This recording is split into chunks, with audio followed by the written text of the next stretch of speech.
Buonasera. In Italia stanno emergendo fatti corruttivi che fanno accapponare la pelle. Siamo tra i paesi più corrotti del mondo.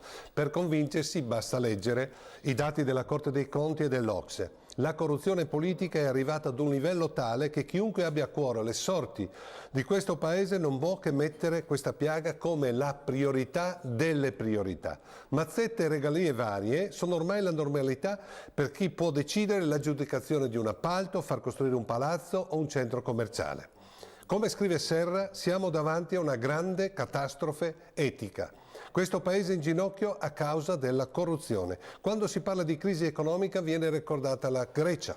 E a riguardo ecco cosa scriveva del suo paese Alexis Panaelas, direttore del quotidiano greco Katimerini, quasi 2 anni fa. Le misure di austerità inevitabili e necessarie sono irrealizzabili senza una democrazia funzionante e una classe politica incorrotta. Ambedue le cose mancano alla Grecia a causa di una storia post-bellica caratterizzata da profonda sfiducia dello Stato e da una cultura della legalità inesistente. Come vedete sono concetti che si adattano perfettamente all'attuale situazione politica, sociale ed economica dell'Italia. Monti può continuare a riempirci di tasse, continuare a riempire gli italiani di tasse, ma se non combatte a fondo il cancro della corruzione che sta divorando il Paese, l'Italia non si salva. Altro che abolire l'articolo 18 dello Statuto dei lavoratori. Non è quella garanzia che allontana gli investimenti, anche stranieri, ma la mancanza di etica pubblica. Lo stesso Monti dice che il primo problema che sollevano i leaders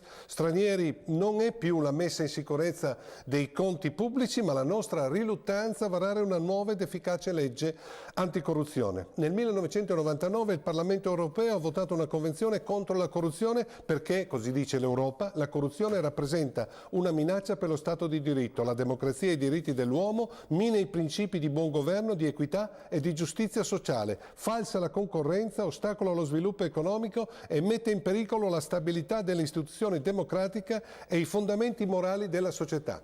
La scorsa settimana questa convenzione è passata finalmente al Senato, ma anche se poi verrà approvata dalla Camera dei Deputati è necessario adeguarla al nostro ordinamento. Se ci sono voluti 13 anni per recepirla, chissà quanti altri anni serviranno per armonizzarla con le nostre leggi.